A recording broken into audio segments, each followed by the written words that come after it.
Ever find yourself sitting down to play a game of Commander with your friends in a basement in New Jersey and think to yourself, man, Commander sure is fun, but I really wish I was also playing Elden Ring right now? I get it. To a lot of people out there, Elden Ring is one of, if not the greatest video game of all time. Why wouldn't you want to be playing it right now? Well, what if I told you we could do both at the same time? Let's make a Commander deck that not only feels strong and fun to play, but also feels like an encounter you might find in Elden Ring. The first step to building any Commander deck is the Commander. So let's start with the color identity and go from there.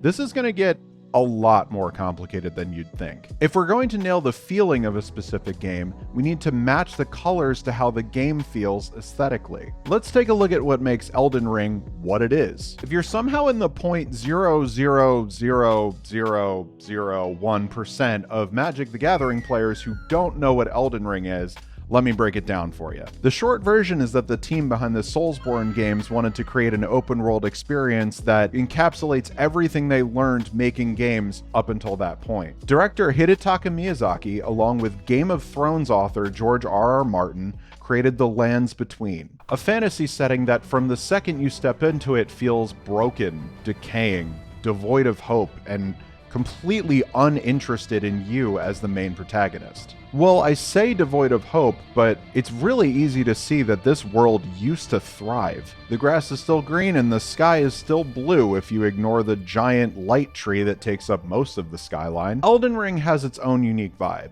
It's like a beautiful leather-bound storybook that's covered in mold. The combat is fast and elegant, the magic feels surreal, and the things that you encounter feel like things that Guts would take on in the Berserk universe. I love this damn game. But out of all the Soulsborne games, Elden Ring feels like it's the hardest to put a color identity to. Dark Souls feels like Grixis throughout most of the games. Bloodborne is literally Innistrad, and Sekiro feels like old Kamigawa mixed with Tarkir before the dragons took over. Elden Ring is, well, I don't think there's a single plane or color identity that can really encapsulate what the Lands Between is all about. So, in order to solve this mystery, let's take a tour. We're going to tour the Lands Between. We're going to see what commanders we run into and who we might want to base our deck around based on that. I'm not talking about making custom cards for the characters in Elden Ring. I want to do the opposite this time and take existing creatures from Magic, try to fit them into the Lands Between, and see where we might encounter them if they were actually in Elden Ring. Obviously, this is all subjective, and I'm not just going to sit here and list all of the commanders that I think might fit. And the map is huge, so if I missed anyone that you think is worth looking at, get in the comments, hit subscribe. Let's start by circling back to my description of Elden Ring from a couple of minutes ago. A storybook covered in mold. For as much beauty there is to be found here, there is just as much death and decay. Abzan, or black, white, green if you're brand new, are a pretty perfect fit for a majority of what makes up the starting area of Limgrave. Light and darkness coexisting is what the Lands Between is all about, and death, decay, and rebirth perfectly symbolize a lot of the environment here. Gave, Guru of Spores, is our first boss encounter. I keep wanting to say Gave. I could see this guy slowly emerging from any of the swamps or ruined fortresses that you'll find in Limgrave, complete with a giant staff that just looks like an upside-down tree with the branches ripped off. Every couple of attacks, he'd release spores that start off as poisonous gas and then eventually turn into enemies for you to take out. We run into him by accident in true Elden Ring fashion at level 4. So we have to get out of there and get to higher ground now. And we did get away, but we ended up on that first bridge in Limgrave, and it's nighttime. So Midnight Rider's there waiting for us. Good stuff. After the sudden shock of seeing a guy on a horse that's at least twice the size of the other guy on the horse that we saw earlier in the day on that same bridge, we run straight past him in a Hail Mary to try to survive the night and end up in the dense forest of West Limgrave. This forest is pitch black at night and doesn't really get any better during the day. We're going to take the main road, but an unsettling blue glow shines through some trees in the distance. We cautiously walk towards the light and see Tyam, luminous enigma, resting on a downed tree. It looks peaceful, but we don't want to be here when it wakes up, just in case. Running the other way past an aloof gang of kobolds, we take shelter in a stone dome structure. A few steps in and our foot sinks into the ground, and the platform that we're standing on starts to descend. We've accidentally discovered a giant elevator. After what feels like minutes, the pitch black of the earth gives way to a full underground landscape, complete with its own sky and stars. We've entered the Siofra River depths. That is impossible to say. Within the depths, we find ghostly blue silhouettes of bears, elk, and other astral counterparts of things we saw above ground. The source of these poltergeists is Carador, Ghost Chieftain, who seems to rule over all of the lesser beings in this area. Wanting to avoid a fight with Carador and his entire ghost army, we make our way around them and go further into the depths. No idea what possessed us to run further in, but along the way we find a shallow lake and Nethroi, Apex of Death, standing in it, seemingly waiting for a fight. Let's just find the nearest magical elevator and get the hell out of here. We go back to the surface a different way from where we came from, and that ends up being a huge mistake. Our elevator drops us off in Caelid, which is literally just Jund. Seriously, when Shards of Alara block came out, this is how I pictured Jund to look. This is one of the only places on the entire map that feels completely devoid of white mana. We are not sticking around and seeing what monstrosities inhabit it. In a desperate bid to escape before anything notices us, we stumble upon a sleeping Karthus, Tyrant of Jund, and his lesser dragon posse. We do see the border of Limgrave, so we run and we don't stop. We take shelter in a dilapidated church for the night, just on the border of Caelid and Limgrave, and upon waking, we are ambushed by a Tarnish hunter named Coram the Undertaker. We don't make it, but thankfully, for some nebulous, mostly unexplained reason, death just isn't a thing in the Lands Between.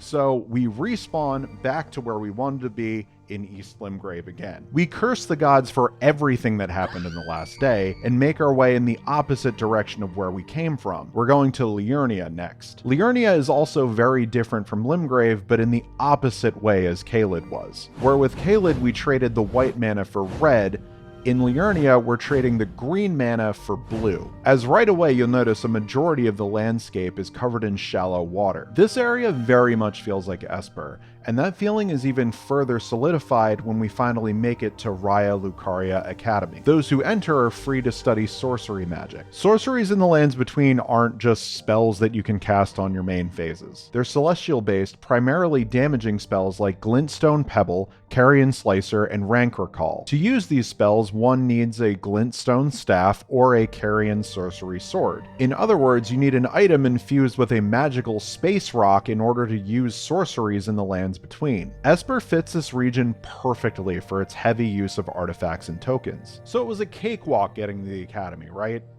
It couldn't have possibly been worse than our first day, right? Wrong. We got about halfway to our destination, and goddamn Oloro, Ageless Ascetic, is sitting there on a throne in the middle of the floodplain. After a long, weird staring contest with the giant that made us feel really weak for some reason, we avoided all of these sphinxes and the dragons hiding in the fog and eventually made it to the academy. Hey, totally unrelated. What makes this a school anyone would want to attend? Beyond the zombie-ridden courtyards and the hordes of spellcasting students, we eventually make our way to the top of the academy and enter the Grand Library.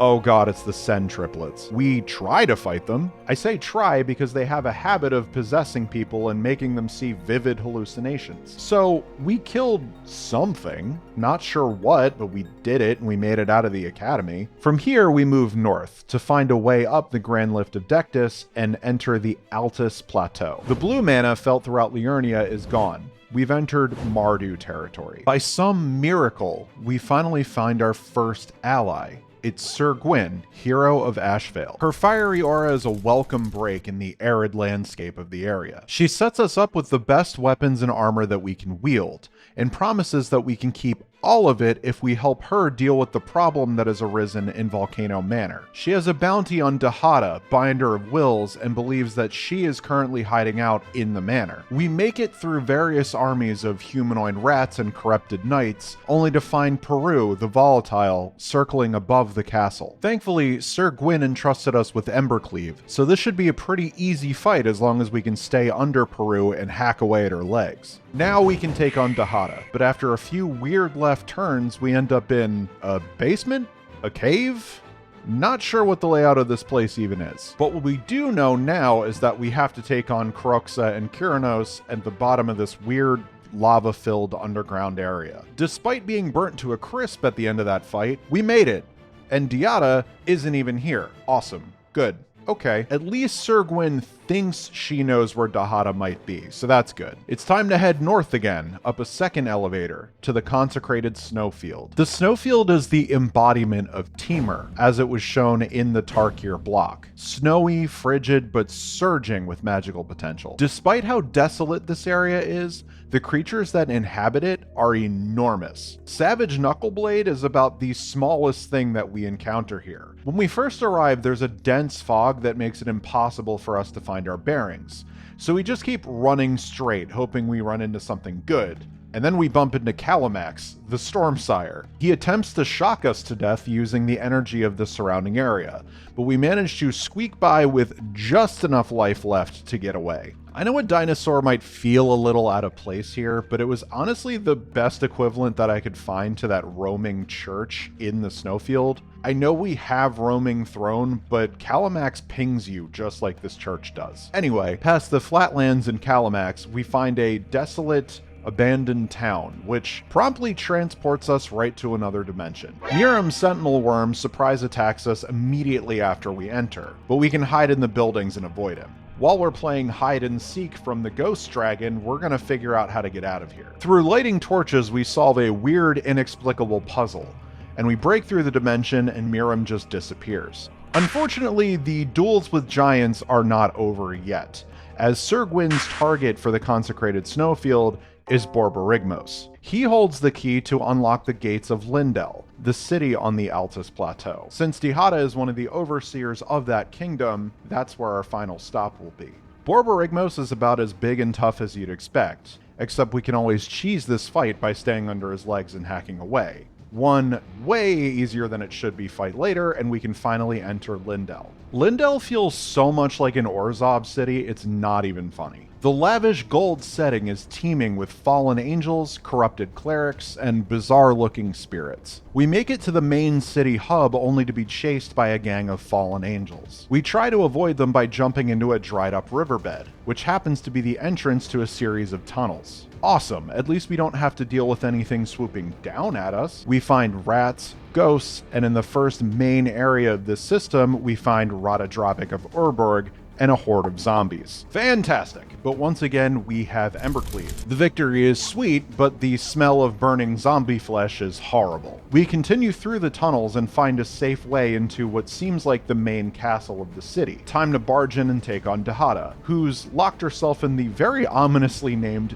funeral room. She puts up a hell of a fight by summoning apparitions of things we've already fought throughout the city. With a lot of very precise footwork by us and Sir Gwyn, we finally take her down. The moment that we're able to catch our breath, a black, starry fog starts to fill the room that we're resting in. Sir Gwyn is tragically taken out by a scythe that seems to come from absolutely nowhere. We've awakened the final boss on this journey, Athreos, God of Passage. Athreos' role among the pantheon of gods is to guide the living to the land of the dead. Since the land of the dead is effectively sealed off in the lands between, he's planning on turning the land of the living into a second land of the dead. Oh no, this is the creature. Sorry, 1 second. This is the creature that we're basing our commander deck around. You forgot this was a video about building a commander deck, didn't you? Don't worry, so did I. I was having way too much fun playing Elden Ring. I'll leave the deck list in the description down below.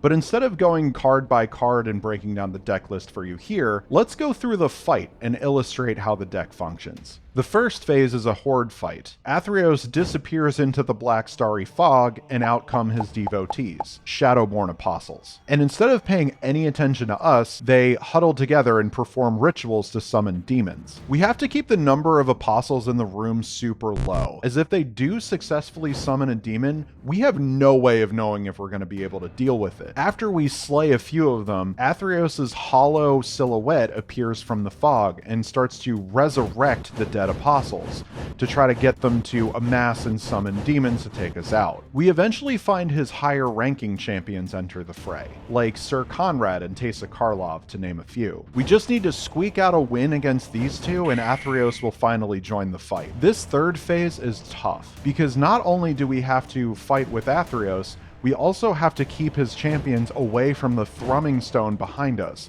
because if they get their hands on it, a flood of apostles will show up, and that means a flood of demons will too. After a long, hard fight, we did it. We took down Athreos, saved the Lands Between, and now we have a sick commander deck. Thanks for coming with me along this journey. I didn't want to just make a regular deck tech, but when I started to put this list together, I thought it was too cool and I just wanted to share it with you. This project was a great time to make, so once again, hit that subscribe button and let me know that you had a great time too. I'm working on the next one as this video goes up, so expect more frequent uploads in the future. I have been Foxherder and you have been wonderful.